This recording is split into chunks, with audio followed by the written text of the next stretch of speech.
वीणा के तारों पर कोमल चपल उंगलियां करती गान, मंद मधुर पूरित सरमुख पर बिलस रही थी मद मुस्कान। और मुस्कान के साथ कुछ प्रसन्न से हो गए, लेकिन अपने मन का जो स्थिति थी ना उसको छुपा नहीं पाए। और जब नारद जी ने पढ़ लिया, वेद व्यास जी की मनस्थिति को जान लिया कि वेद व्यास के मन में कुछ चल रहा है, कुछ परेशान से है, तो पूछ लिया कि पाराशर्य महाभागो भवत कच्चिदात्मना परितुष्यति शारीरम आत्मानसेव वा। हे वेद व्यास जी, भैया सच सच बताना। हे पाराशर नंदन, परितुष्यति शारीरम आत्मानसेव वा, सच सच बताना, तुम्हारा मन क्या बहुत शांत है? क्या बात है, क्यों ऐसे हो रखे हो? और वेद व्यास समझ गए कि मेरे मन स्थिति को नारद जी सब जानने वाले हैं, वो तो त्रैकालज्ञ हैं, मेरे मन की स्थिति को नहीं जानेंगे। और कहा कि हे वेद नारद जी, आपने बिल्कुल सही बात कही। मैं सोच रहा हूं क्या हो गया है मुझे ऐसा। यस्यैव मे सर्वइदं तयोक्तं तथापि नात्मा परितुष्यति मे। आपने सही बात कही वेद व्यास। हे नारद जी, अरे अस्तेव मे सर्वइदं तयोक्तं तथापि नात्मा परितुष्यति मे। मेरी आत्मा प्रसन्न नहीं है। अरे मैंने सारे वेद लिख दिए, 4 वेद लिखे, और 4 वेद तुम्हें जब शांति नहीं मिली तब मैंने 5वां वेद महाभारत लिखा, और महाभारत में 1 लाख मंत्र हैं, ये सब लिख दिए। अब भी मेरी आत्मा को शांति नहीं है, मेरा मन शांत नहीं है, क्या बात होगी? नारद जी ने कहा, हे वेद व्यास जी, अरे भैया तुमने इन वेदों में लिखा है ना, तुमने अनेक चीजों का वर्णन किया है, तुमने बड़े गूढ़ रहस्य बताए हैं। कहीं कहीं तुम्हारी भाषा इतनी क्लिष्ट है कि अपने आप मन से उलझ जाता है, इनको कौन समझेगा तुम्हारे वेदों को? पर सच में बताना, तुमने उस भगवान, उस नारायण की वास्तविक वंदना की है क्या अभी तक? उसके भक्तों की वंदना की है, उनको गाया है आपने? वेद व्यास सोचने लग गए, और नारद जी ने कह दिया कि तुमने सब कुछ लिखा है ना, जब तक उस परमात्मा के लिए नहीं लिखा तब तक सब लिखना बेकार है। कि मृषा गिरस्ता असतीर सत्कथा न कथ्यते यद् भगवान अदोक्षजः तदैव सत्यं तदैव मंगलम तदैव पुण्यम भगवद गुणोदयम। अरे उस परमात्मा के लिए जब तक आपने नहीं गाया, नहीं लिखा, जब तक आपने बहुत कुछ कमाया और उस परमात्मा के निमित्त कुछ ना किया, तब तक सब बेकार है। तब तक कुछ आपने दिया नहीं, तो आपने कुछ किया नहीं। आपने वाणी बोली है ना, तो वाणी तो कोई मेंढक भी टटराता है भाई, वो भी टर कहता रहता है, पर उस वाणी का कोई फायदा नहीं है। तुम्हारे कानों ने भगवान की कथाओं के उनके गुणावनवाद को नहीं सुना, तो कान व्यर्थ हैं। न कथ्यते भगवान अदोक्षजः। अदो अक्षजः, वो परमात्मा जिसको महसूस किया जा सकता है, जिसको हम अगर नहीं देख सकते हैं ना, हम चाहें कि हमें देखना ही है, बोले उसको महसूस करना ही बहुत है। खुशबू आती रही दूर से ही सही, सामने हो चमन कोई कम तो नहीं। अरे उस परमात्मा का अनुभव किया जाता है। हमारी जो इंद्रियां से छू नहीं सकती, लेकिन उसको अनुभव कर सकते हैं, वो अदोक्षज है। कहा उसका नाम ही जिसे इंद्रियों से नहीं छुआ जा सकता, वो परमात्मा ऐसा है, लेकिन उसको महसूस किया जा सकता है। इसलिए आपने उसको नहीं गाया है व्यास जी, इसलिए तुम उनके बारे में लिखो, उनको गाओ, और आज उनको प्रेरणा देगी। नारद जी ने वेद व्यास को दिया, वेद व्यास जी आप ऐसा काम करो, उस परमात्मा के निमित्त लिखो। और अब वेद व्यास ने लिखने की सोची कि मैं लिखूंगा, और नारद जी ने कहा अभी ये इस तरफ प्रेरित नहीं होंगे इतनी जल्दी। अच्छा काम करते हैं ना, तो अच्छे काम के लिए बहुत प्रेरणा देनी पड़ती है, और बुरे काम के लिए भी देता है कोई प्रेरणा? कोई नहीं देता। वही चाहे कोई नहीं सिखा दो, कोई बुरा काम होगा ना, चोरी करने सिखा दो कोई, या जो भी बुरे कर्म है उनको कोई नहीं सिखाता। और अच्छे काम उनके लिए आपको 10 बार सिखाना पड़ता है, लोगों को प्रेरित करना पड़ता है कि कर जाए अच्छे काम, ये नहीं करा, उसके लिए बहुत प्रेरणा चाहिए। अच्छा ऐसा होता है ना, न्यून हमारा जीवन में कई बार हम देखता हूँ, देखो और कोई दूध वाला बेचना है तो दूध हम नहीं लेंगे, कई बार बड़े पानी तो नीचे मिलाए तो और वो सस्त जरूरत तब भी हम वो जानी कीड़े वोड़े सस्त जान लगे। और दारू है ना, वही की दुकान तुम कब की खोल दे, पर्वत पर था ये जगह बहुत दूर खोल दे दुकान दारू की। और जो सांस वाला था मैं देखा वही वक्त पहुंचा, वैसे बस सांस मरनी पर वक्त है नहीं सांस, अब कब गए सांस, बोले अब नहीं मरे, क्योंकि बुरा कर्म है ना, और अच्छे कर्म के लिए कई बार बोलना पड़ता है। एक बार हमारे यहाँ खाए घी बेचने के लिए आया गुज्जर आए घर को, मैं जहाँ रहता था वहां पे आया, साफ सुथरा बना हुआ और खूब बढ़िया घी बुलाई कई डब्बों पर। अब मैं वैसे नहीं लेना चाहता था, अब देखा वहां आ रखा है घर में, घर वाले सब तैयार हैं। अब उन्होंने मुझे पूछा घी लेना है, मैंने कहा भाई ले लो तुम्हारी मर्जी है। अब मैं ना बोलूंगा तो बोलेंगे लो जी जानबूझ के ऐसा बोल रहे हैं। मैंने बड़ी साफ सुथरू किया, बढ़िया डब्बों पर और अच्छे पे लगा सबन बोला सस्त पे पढ़ो वो 50 रुपये कम मत देना। तो मैंने बोली भाई ले लो, तुम्हें लेना है तो ले लो, मुझे कोई दिक्कत नहीं है। अब ले लिया 2 किलो घी। अब घी तो लिया ली, पर जब वह खान की नौबत आई तो मैं जब आज दिया मैंने मैं तो नहीं जान, मैंने बोली मैं नहीं जानते घी। जब मैंने ना बोल दिया ना तो घर वालों ने कैन निकालू घी, मैंने सिर्फ अपने लिए बोला था पर वो खाई नहीं कैन। अब क्यों उड़वाइए घी को? अब मैंने बोले भाई अब बड़ी मुश्किल भाई कने कने तो वो 2 किलो घी हमें अब दे भी किसको, ये जोड़ या मैंने बोलने के लिए देना। अब मुश्किल है, जमा मुश्किल है, घी क्या करना है घी को, बड़ा अच्छा खासा घी है।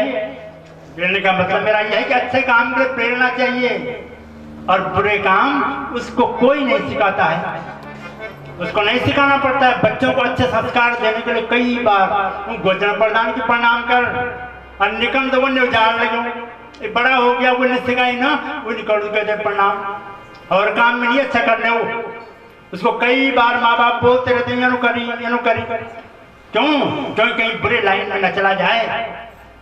अच्छे काम के लिए बहुत प्रेरणा चाहिए, इसलिए नारद जी प्रेरणा देते हैं, वेद व्यास जी को दे रहे हैं, हे वेद व्यास जी अरे तुम रुक ना जाना भाई, इसको लिखो भागवत को, उस भगवान को गाओ। और अपना उदाहरण दे दिया, और उदाहरण किसका देना चाहिए हमें? भागवत कहती है किसी काम को हम किसी को बताएं ना तो प्रेरणा अपनी देनी चाहिए कि मैं इसने देख मैंने भी करी हूँ तू क्यों नहीं कर सकता। और अपने आप हम बीड़ी पी रहे हैं और बेटे को बोले तू नहीं पी, बेटे मार ना पड़ना तो मैंने तुम मारदारो नहीं कोई तुम की कहीं पड़ा। भाई पहले अपने आप को करें, अपना उदाहरण दें। भागवत कहती है कि हम अपना उदाहरण दें। कोई काम बैठे हो तो गाली नहीं दे और आप गाली जी को बटान लिया तो मैंने कहना सिकड़ी भाई की नहीं चलो गाली, पहले हमें छोड़ना पड़ेगा। हम जो पिता है ना उनको अगर बोलना है बेटे को कि बेटा ऐसा काम मत करना तो सबसे पहले अपने आप उस काम से दूर रहना पड़ेगा। कोई सवाल ही नहीं है, आप अगर बीड़ी नहीं पीते हैं ना, आप शराब नहीं पीते ना, आपका बेटा हो ही नहीं सकता वो पी ले, उसने कहीं देखी ही नहीं है, वो इसको जानता ही नहीं। बोले उसके लिए प्रेरणा अपने आप दो, भागवत कह रही है। और यहाँ वेद व्यास को प्रेरणा दे रहे हैं नारद जी, हे नारद जी मुझे देखो। महाराज आपको क्या देखूं? बोले मैं आज देवर्षि हूं ना, तो मैं दिखाई दे रहा हूं? बोले हाँ, मुझे अपने 3 जन्म याद हैं वेद व्यास। महाराज क्या हुआ पहले इससे पहले आपके जन्म में? तो वेद व्यास कहने लगे जब पूछा वेद व्यास ने तो नारद जी कहने लगे कि हम पुरातीत भवे भवम मुने। हे नारद जी, अरे मैं एक दासी का पुत्र था बहुत पहले जन्म में, और उस जन्म में मैं एक दासी क्या कर सकती है, किसी मंदिर में रहती थी, वहां पर कई संत लोग आते थे, उनकी सेवा करती थी मेरी माँ, मुझे इतना याद है। और उन संतों की सेवा करते करते मैं भी उनकी सेवा करने लग गया। उन संतों को मेरा व्यवहार बड़ा पसंद आया, वो बड़े प्रसन्न हो गए और उन्होंने मुझे एक मंत्र दे दिया। कौन सा मंत्र महाराज? बोले नमो भगवते तुभ्यं वासुदेवाय धीमहि प्रद्युम्नाय निरुद्धाय नमः संकर्षणाय च। मुझे वो षोडशाक्षरी मंत्र दे दिया उन महात्माओं ने। क्या था वो मंत्र? ओम नमो भगवते वासुदेवाय, ओम नमो भगवते वासुदेवाय, ओम नमो भगवते वासुदेवाय, ओम नमो भगवते वासुदेवाय, ओम नमो भगवते वासुदेवाय, ओम नमो भगवते वासुदेवाय। और मुझे वो मंत्र दे दिया। उस समय कहा महात्माओं ने मेरा नाम कुछ लिया, बड़े उसकी स्मृति मुझे धूमिल हो गई है। महात्माओं ने कहा बालक, अभी तुझ पर 3 ऋण हैं। तेरे पास एक पितृ ऋण है, तेरी माँ तेरे साथ में है, और अपनी माँ, तेरी माँ का जब शरीर शांत हो जाएगा तेरा के बाद आ जाना यहाँ। उसके बाद भगवान का स्मरण करना, तब हमारे साथ आ जाना, तब तक तू हमारे साथ नहीं आ सकता। अब वो महात्मा तो चले गए, और जब मैं तो घर में ही था, और भगवान की कृपा देखो कि एकदाम निर्गहाम देहा दुहंती निष्गाम पथि सर्वोद सत्सा प्रप्त। बड़े एक दिन मेरी माँ गाय धोने के लिए जा रही थी, और वहां पर एक सर्प था। अब उस सर्प ने मेरी माँ को डस लिया, और इस प्रकार से मेरी माँ का तो वो जीवन शांत हो गया। अब मैं छोटा सा बालक था, उस जंगल में, उस वीरान स्थान पर हमें कौन देखता? मेरे पास कोई साधन तो था नहीं, और कोई आसपास भी नहीं था। मैंने क्या करता मैं? और मैंने जिस घर में हम रहते थे, झोपड़ी में रहते थे, उस झोपड़ी को ही मैंने आग लगा दी। परमात्मा की इच्छा समझ करके मैंने उस झोपड़ी को त्याग दिया, और मैं और दूर जंगल में जाने लगा। चलते चलते मैं एक जगह पहुंचा, वहां एक विशाल बट वृक्ष था, और उस बट वृक्ष के नीचे मैं बैठ गया, उस परमात्मा का चिंतन करने लग गया।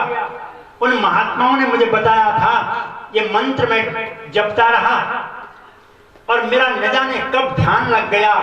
अचानक से मेरे सम्मुख जो उन महात्माओं ने कहा था कि भगवान ऐसे हैं, शशंक चक्रम सकिरीट कुंडलम शपीत वस्त्रम सरसेरुभीषण। उस नारायण की स्मृति की मैंने कि मेरे परमात्मा ऐसे हैं, मेरे नारायण। मैंने उनको याद किया, और मेरे सामने एक झांकी आई। उस झांकी को मैं देखता रह गया, और उसी समय आवाज आई कि हे नारद, इस जन्म में तुझे मेरे दर्शन नहीं होंगे। मुझे भगवान नारायण के पास ले गई, और नारायण ने एक वीणा उठाई कि देवदत्ता इमाम वीणा स्वर ब्रह्म विभूषिता मूर्छयित्वा हरि कथा गायमानस्तराम्यहम्। देवदत्ताम इमाम वीणा, मुझे नारायण ने एक वीणा दे दी, मुझे सौंप दी, और मैंने वो वीणा उठाई और चल दिया मैं। और तब से भगवान के गुणगान गा रहा हूँ कि श्रीमन नारायण नारायण नारायण, श्रीमन नारायण श्रीमन नारायण नारायण नारायण, लक्ष्मी नारायण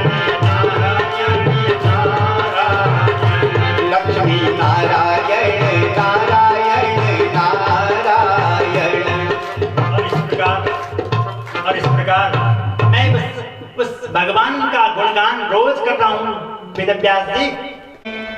अरे वो जो सुखदेव जी थे ना, निवृत्ति परायण सन्यासी थे, और जिन्होंने वस्त्र तक ग्रहण नहीं किए, उनको कैसे मन लग गया कि मैं भागवत की कथा को पढ़ूंगा, इसका प्रचार करूंगा? ऐसा कैसे हुआ महाराज? बड़े वेद व्यास ने सोचा अब मैं क्या करूं, मैंने एक कथा भागवत कथा तो लिख दी है ना, पर अब इसका प्रचार कौन करेगा? और उनके शिष्य थे कैल वैशंपायन, उनको कहा हे कैल तुम जाओ भैया और चारों दिशाओं में चले जाओ और भागवत के कुछ श्लोक हैं उनको बोलना, और वहां पर मेरा पुत्र सुखदेव है और वो समाधि में चला जाता है, और जब समाधि उनकी टूटती है ना, उसके बाद थोड़ा समय जब अपना नैतिक कर्म दैनिक कर्म करते हैं, उस समय तुम इन श्लोकों को बोल देना। और वेद व्यास के शिष्य वैशंपायन कैल ये गए और एक जगह जहां सुखदेव जी मिले, उनको दिखाई दिए, वहां एक श्लोक गा दिए।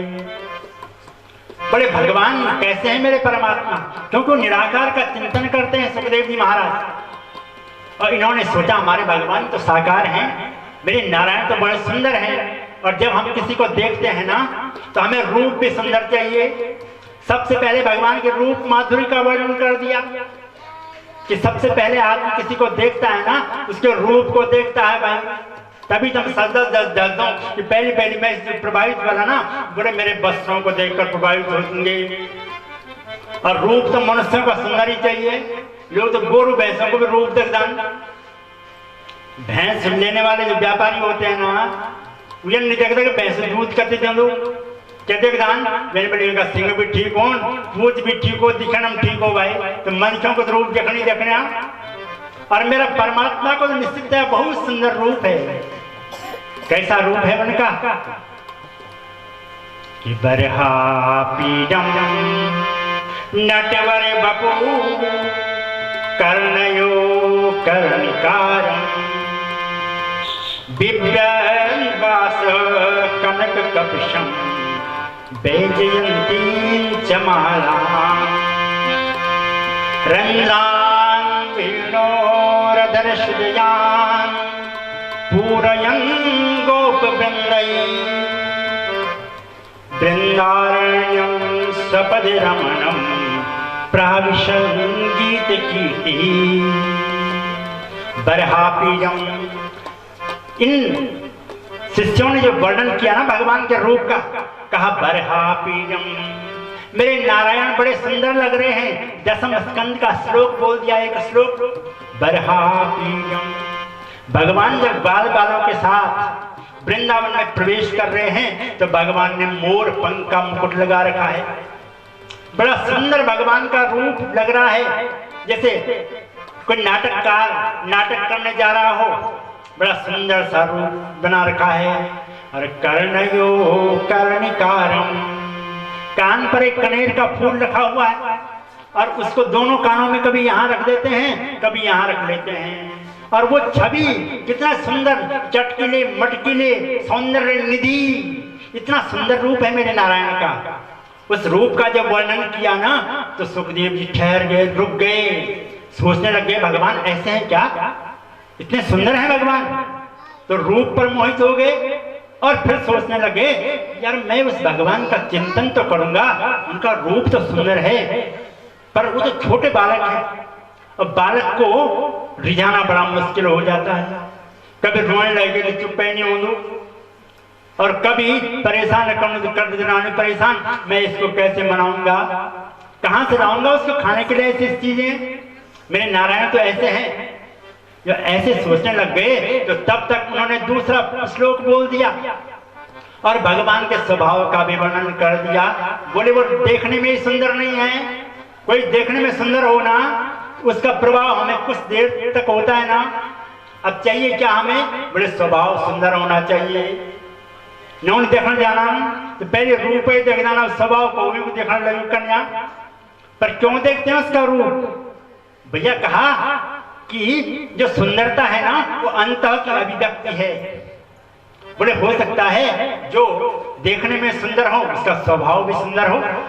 ये अनुमान लगाना पक्को तो कुछ नहीं आ, पर ऐसा लगता है कि शायद जो देखने में सुंदर होगा उसका स्वभाव भी सुंदर होगा। तो बोले मेरे नारायण का रूप तो इतना सुंदर है, अब स्वभाव कैसा है? ऐसा जैसे ही बोला दूसरा श्लोक बोल दिया। कौन सा महाराज? बोले अहो वकीयम स्तनकालकूटम जिघांसयापायजत साध्वी लेभे गतिं धातुता ततुन्या कं वा दयालुं शरणं